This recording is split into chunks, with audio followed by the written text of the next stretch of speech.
ओम नमो भगवते वासुदेवाय ओम नमो भगवते वासुदेवाय नमां दुष्कृतिनो मूढाः प्रपद्यन्ते नराधमाः मायया पहुतज्ञाना आसुरं भावमाश्रिताः। हम पढ़ रहे हैं श्रीमद् भगवद गीता अध्याय 7 श्लोक संख्या 15। मूढ़ाः नराधमाः, fools, lowest of men, मायया अपहृतज्ञानाः, those whose knowledge is stolen by Maya, आसुरं भावम् आश्रिताः, who partake of an atheistic mentality, दुष्कृतिनः मां न प्रपद्यन्ते, these sinners do not surrender to me।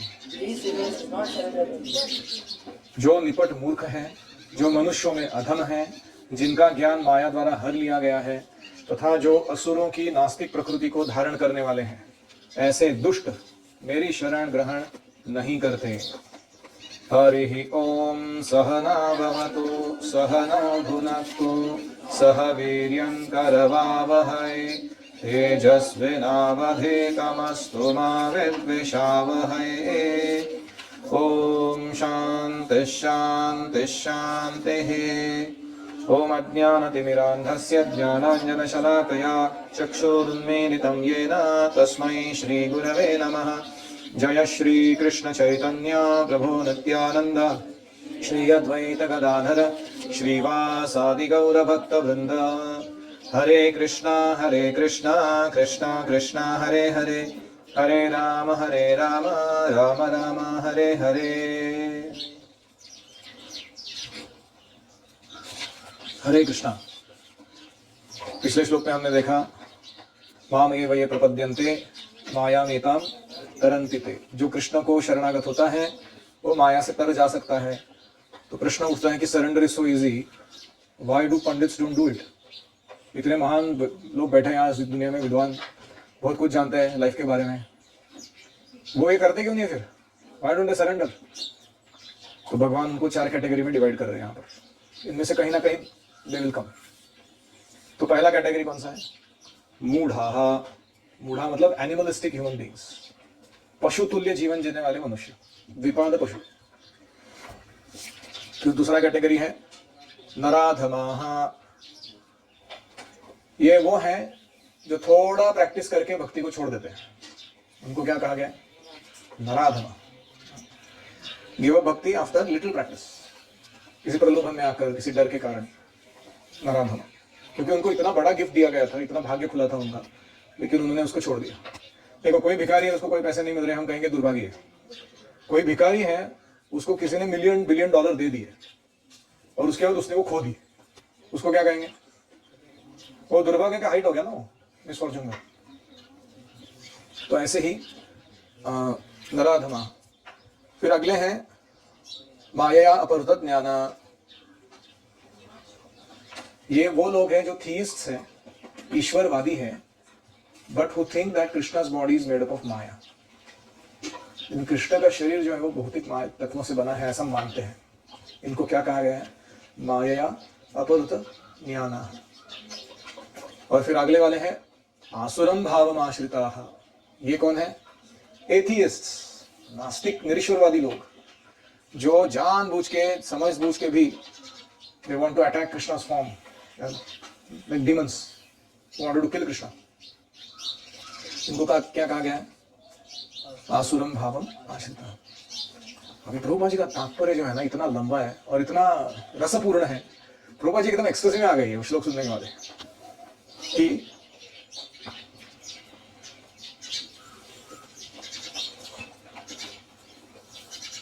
इसके पहले श्लोक में कहा गया था भगवान के चरण कमलों की शरण ग्रहण करने से मनुष्य प्रकृति के कठोर नियमों को लांघ सकता है। तो प्रश्न ये उठता है, इतने बड़े विद्वान, दार्शनिक, वैज्ञानिक, व्यापारी, शासक, जनता के नेता ये शरण ग्रहण करते क्यों नहीं है? इतनी विभिन्न योजनाएं बनाकर धैर्यपूर्वक जन्म जन्मांतर तक प्रकृति के नियमों से मुक्ति कैसे मिले, इसकी खोज कर रहे हैं लोग। अगर ये सरल बात कृष्ण के चरणों की शरण ग्रहण करने से प्राप्त हो सकती है, तो ये इतने बुद्धिमान और श्रमशील मनुष्य इस सरल विधि को क्यों नहीं अपनाते? क्या प्रॉब्लम है इनको?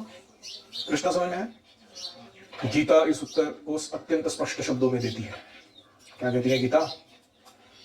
जो वास्तविक विद्वान नेता है, जैसे स्वयंभू नारद शंभु कुमारो कपिलो मनु प्रहलादो जनको भीष्म बलिर वैयासखिर वयम, उनके पश्चात मध्वाचार्य रामानुजाचार्य चैतन्य, ऐसे अन्य श्रद्धावान दार्शनिक राजनीतिज्ञ शिक्षक विज्ञानी ये सब परम पुरुष के चरणों की शरण लेते हैं। जो वास्तविक नेता है वो लेते हैं। किंतु जो लोग वास्तविक दार्शनिक विज्ञानी शिक्षक प्रशासक नहीं हैं, लेकिन भौतिक लाभ प्राप्त करने के लिए ऐसे बने हैं दूसरों से, वे परमेश्वर की योजना को स्वीकार नहीं करते। उन्हें ईश्वर का कोई ज्ञान नहीं होता, अपनी सांसारिक योजनाएं बनाते रहते हैं, और फिर उसमें जब व्यर्थ होते हैं प्रयास, तो स्थिति को अपने मूर्खता से और जटिल बना देते हैं। भौतिक शक्ति भगवान की इतनी बलवती है, ये नास्तिकों की अवैध योजनाओं को प्रतिरोध तो करती ही है और उनके योजना आयोगों को ध्वस्त कर देती है, प्लानिंग कमीशन को उड़ा देती है। वो माया देवी बहुत सारा इन्होंने ट्राई मार लिया पूर्व काल में। तो अभी एक एक करके हम देखेंगे। अभी इसमें एक शब्द आता है दुष्कृतिनः। तो कृतिनः का अर्थ होता है मेरिटोरियस, जिसके पास कोई मेरिट है, कुछ तो महानता है उसके अंदर, उसको क्या कहा गया है? कृतिनः। और दुष्कृतिनः का अर्थ क्या है? कि बुद्धि है लेकिन उसका दुरुपयोग कर रहे हैं, पुण्य है लेकिन उसका दुरुपयोग कर रहे हैं, क्षमता बहुत तगड़ी है लेकिन दुरुपयोग कर रहे हैं, उनको क्या कहते हैं? दुष्कृतिनः।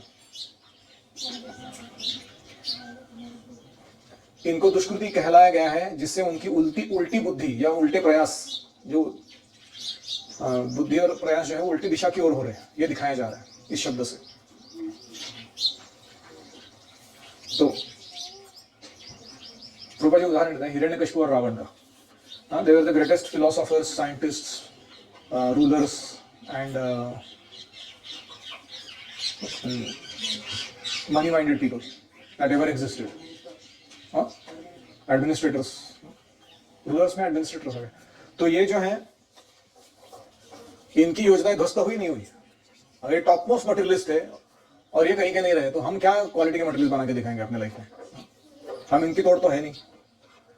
तो अभी ये हो गए दुष्कृति और इनकी हालत। अभी प्रभुपाद जी शुरू होते हैं, एक करके एक एक को चुनते हैं और उसको पूरा छलनी कर देते हैं। मूढ़ः पहला है। अभी इसका वर्णन सुनिए आप, क्या वर्णन है ये। एक बात समझनी चाहिए, प्रभुपाद किसका वर्णन कर रहे हो? ये वर्णन पढ़ने पे ऐसा लग सकता है कि किसी गधे का वर्णन हो रहा है, लेकिन ये गधे का वर्णन नहीं हो रहा है, एक मनुष्य का वर्णन हो रहा है जो गधे जैसा व्यवहार दिखा रहा है।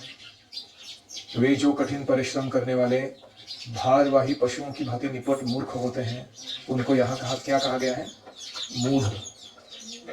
वे अपने श्रम का लाभ स्वयं उठाना चाहते तो हैं, इसलिए वह उस लाभ को भगवान को अर्पित नहीं करते हैं। पैसा कमाते हैं लेकिन एक पैसा भी भगवान की सेवा में नहीं देते हैं। अन्न खाते हैं लेकिन अन्न का एक कण भी भगवान को भोग के रूप में नहीं चढ़ाते हैं। अगर ऐसा आप हो तो आप मूढ़ हो, भगवद गीता के अकॉर्डिंग। भारवाही पशु का उपयुक्त उदाहरण गधा है। इस पशु से उसका स्वामी बहुत सारे काम करा कर लेता है। गधा यह नहीं जानता, अभी वापस ये गधे का वर्णन नहीं है, वर्णन किसका है? मनुष्य का। इस पशु से उसका स्वामी अत्यधिक कार्य लेता है। क्या बोला प्रभुपाद जी ने इस व्यक्ति को? पशु बोला। गधा यह नहीं जानता कि वह अहर्निश किसके लिए काम कर रहा है।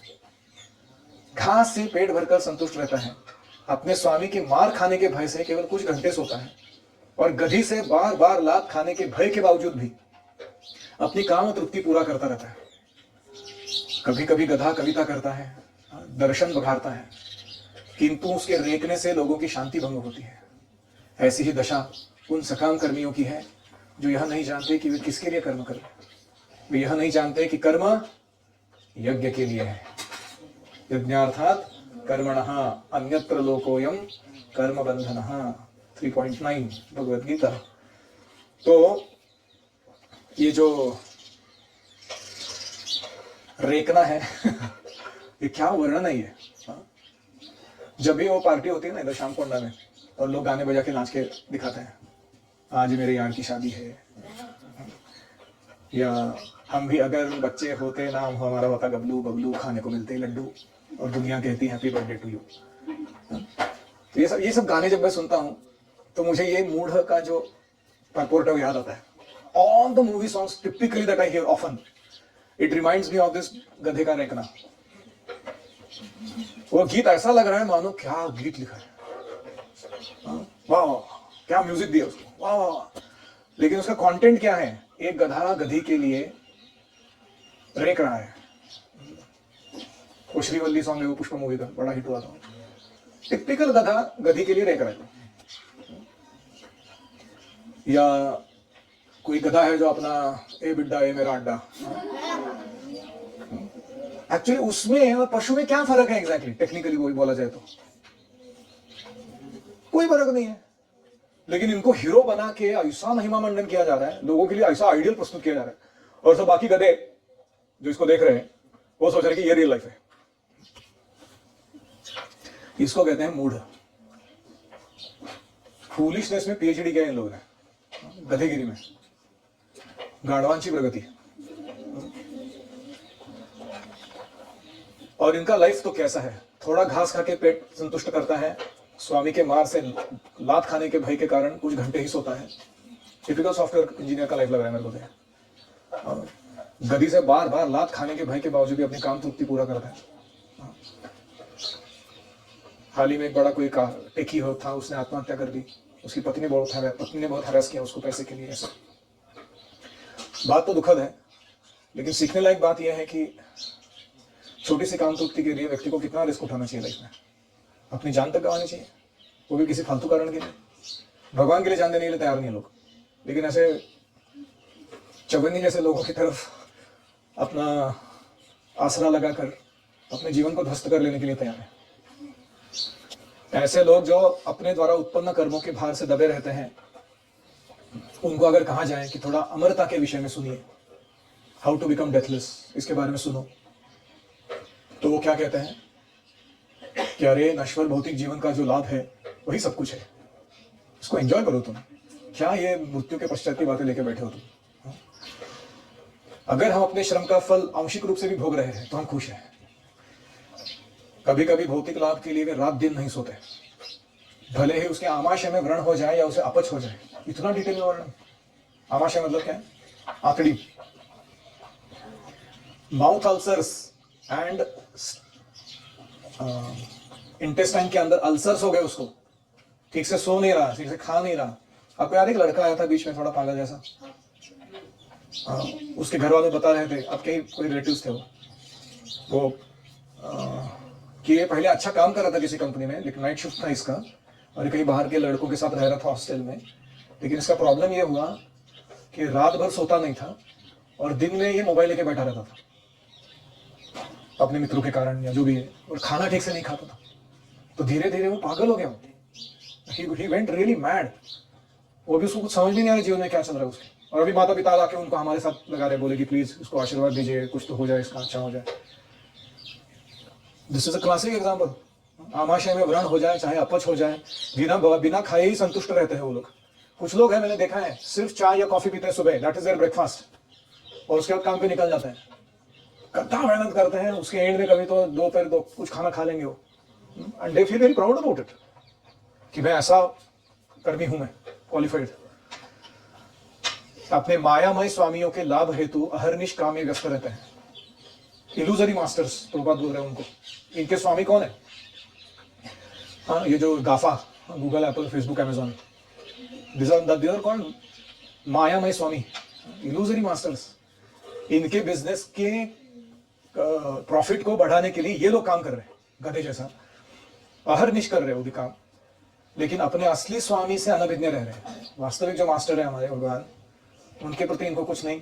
ये मूर्ख कर्मी माया की सेवा में ही व्यर्थ अपना समय गंवा देते हैं, पूरा जीवन निकाल देते हैं ये माया की सेवा करने में. दुर्भाग्य तो यह है कि वे कभी भी स्वामियों के परम स्वामी की शरण में नहीं जाते.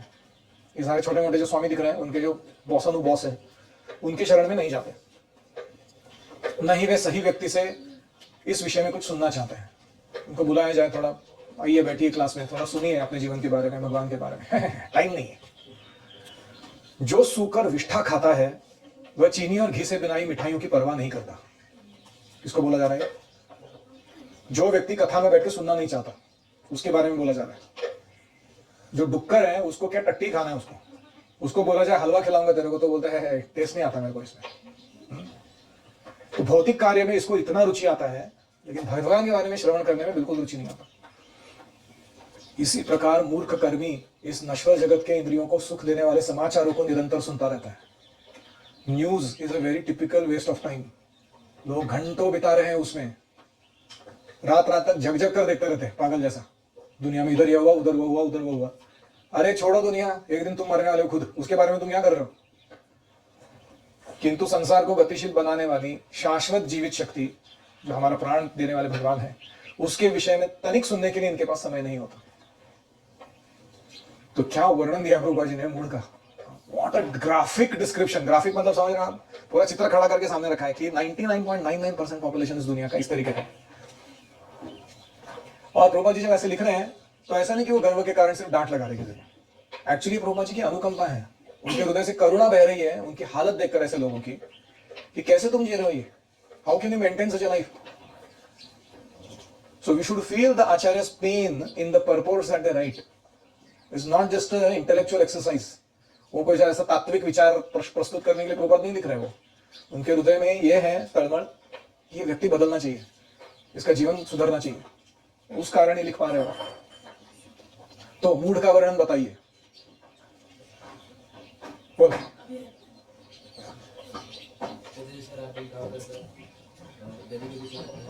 दांत खाता है,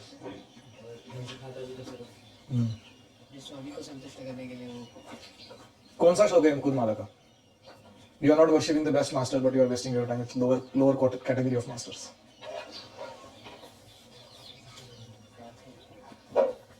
Correct? नाथेन पुरुषोत्तमे त्रिजगतामेकाधिपे चेतसा सेवे स्वस्य पदस्य दातरि परे नारायणे तिष्ठति यं कञ्चित् पुरुषाधमः कतिपयग्रामेशमल्पार्थदम् सेवायै मृगयामहे वरमहो मूढावरा का वयम्। क्या पोइट्री है। नाथे नहा, हमारे मालिक कौन है? पुरुषोत्तम, सारे पुरुषों में उत्तम भगवान कृष्ण। त्रिजगताम एकाधिप, the one sovereign master of all the three worlds, उनका कोई कंपटीशन ही नहीं है। चेतसा सेव्ये स्वस्य पदस्य दातरी, अगर कॉन्शियसली उनका कोई सेवा करता है छोटा सा भी, तो अपने धाम को उसको दे देते हैं, अपना ही घर उसको रहने के लिए दे देते हैं भगवान। परे नारायणे तिष्ठति, ऐसे भगवान नारायण आध्यात्मिक जगत में रह रहे हैं। और इनका सेवा छोड़ के हम क्या कर रहे हैं? यम कंचित पुरुष अधम, किसी पुरुष अधम की सेवा करने के लिए कतिपय ग्रामेश, he is the owner of few corporations, few villages. कतिपय ग्रामेश अल्प अर्थदम, वो उतना ही हमको तनख्वाह देता है जो बेर मिनिमम जरूरी है हमको काम पे रखने के लिए। अल्प अर्थदम, वो ऐसा नहीं कि खुद का घर रहने के लिए दे रहा है आपको, वो master He is giving you paltry benefits. अल्पार्थम सेवायै मृगयामहे, ऐसे व्यक्ति की जो नराधम है, जिसका कॉम्पिटिटर्स बहुत सारे हैं, छोटा सा ही कुछ ओन करता है, तनख्वाह उतना ही देता है जितना कम से कम दे सके, और हमारा शोषण करता रहता है, ऐसे व्यक्ति की सेवा करने के लिए हम जॉब हंट कर रहे हैं। You are hunting for his job. सेवायै मृगयामहे वरमहो मूढ़ावरा का वयम, देख लो कितने मूर्ख बन चुके हैं हम लोग। ऐसे कौन बोला? राजा कुलशेखर। ये अगर श्लोक तुम सुनोगे तो इसके बाद तुम कभी भी कृष्ण की सेवा छोड़ के भौतिकवादी लोगों की सेवा में नहीं जाओगे। If you really understood the purpose of this verse. तो ये है मूढ़ का वर्णन। हम यहां पर विराम देते हैं। किसी का कोई प्रश्न है? जैसे कि किसी को सुनने के लायक वो बोलेंगे हमको इसमें टेस्ट, जैसे कि डुक्कर को खाना होता है उसको हलवा खाने में बोलेंगे, वो बोलेगा पॉइंट कि मुझे इसमें टेस्ट नहीं। हाँ, सात्विक would have understood today's class. जब भी तुमको लगता है ना एक क्लास सुनने में मेरे को टेस्ट नहीं आ रहा है, तो ये उदाहरण याद करना तुम। रूपा जी इंग्लिश में बहुत स्वीट अमेजिंग लिखते हो। वो लिखते हैं कि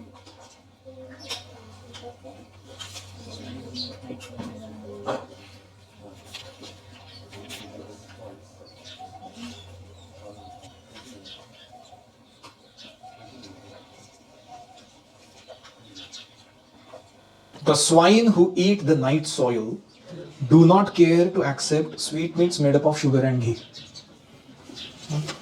Interesting line. बोलिए. Most of our devotees are working in corporate fields. तो हमारा उनके लिए क्या संदेश है? well, संदेश यही है कि कभी कभी परिस्थितिवश या कभी कभी बैड चॉइसेस जो हमने पहले कर रखी थी उसके परिणामवश ऐसा करना पड़ सकता है भक्तों को, लेकिन उस परिस्थिति में भी अगर हम कृष्ण भावना को पालन करेंगे, वर्णाश्रम को सुस्थित करने का प्रयास करेंगे, तो उस परिस्थिति को भी हम पॉजिटिव बना सकते हैं. तो 5-6 चीजें करनी चाहिए ऐसे व्यक्ति को. पहला है कि उसको अपने तनख्वाह का 10% डायरेक्ट चैरिटी में देना चाहिए कृष्ण भावना के प्रचार में. बची हुई तनख्वाह का जो निवेश है वो personal care, family care, spiritual resource generation उसमें लगाना चाहिए. और प्रॉपर सेविंग्स करके जल्दी रिटायरमेंट हो सके उसका प्लानिंग करना चाहिए, ताकि वो वानप्रस्थ जो है वो सही टाइम पे ले सके. ऐसा नहीं कि वो करता रहेगा, वो कुछ भी कुर्सी में ही मर जाता है ऑफिस की, ये कुछ काम का नहीं है. और हमें जो पद प्रतिष्ठा पावर प्राप्त हो रहा है उसको हमें सेवा में लगाना चाहिए भगवान की. और साथ में जो प्रचार करने वाले भक्त हैं उनका सहायता करना चाहिए अपने इन चीज़ों से. और जो अन्न खाते हैं वो भगवान को भोग चढ़ाए बिना नहीं खाना चाहिए. और अपने काम से लोगों को ऐसा इंप्रेशन देना चाहिए कि कृष्ण के भक्त बड़े रिस्पॉन्सिबल और एग्जेम्पलरी होते हैं. और जो कार्य करने मिल रहा है उसे निष्काम भावना से करना चाहिए. इदम कृष्णा या इदम न मामा ये भावना को बढ़ाना चाहिए. और अपने परिवारजनों को भी भक्ति में लाने का प्रयास करना चाहिए, उनको भी भक्ति पोषण देना चाहिए. अगर वो ऐसा जिएंगे तो उनका काम उनके आध्यात्मिक प्रगति में बाधा नहीं बनेगा. तो we are many actually amongst us only, your own parents you can see who are leading this type of life. वो ऐसा कर रहे हैं तो उनका जीवन ये मूढ़ जैसा नहीं है. और कोई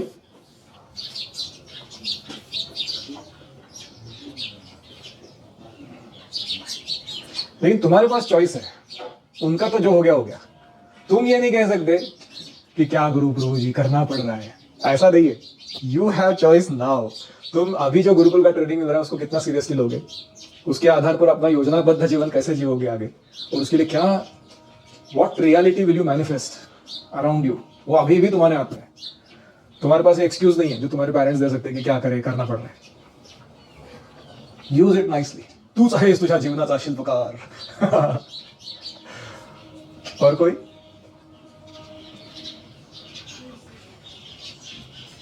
सात्विक को बड़े रियलाइजेशन आ रहे हैं आज क्लास में. बोलो. हाँ, दुष्कृतिना मतलब बुद्धि है, अच्छा प्रयास भी कर सकता है, क्षमता बहुत है, लेकिन वो विपरीत दिशा में लगाया उसने, है कि नहीं.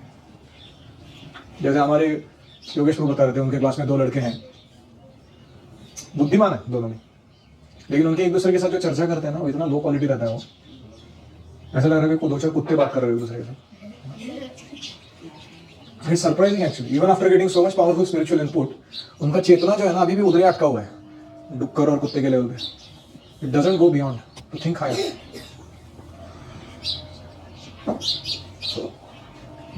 और कोई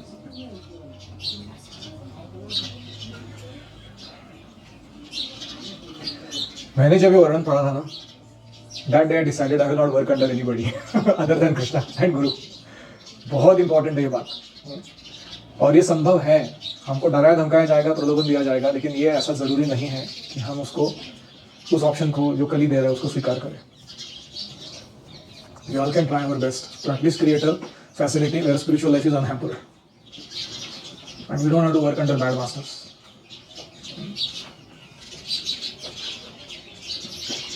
ओम हरे कृष्णा कृष्णा कृष्णा हरे हरे, हरे राम राम राम हरे हरे. हरि ओम.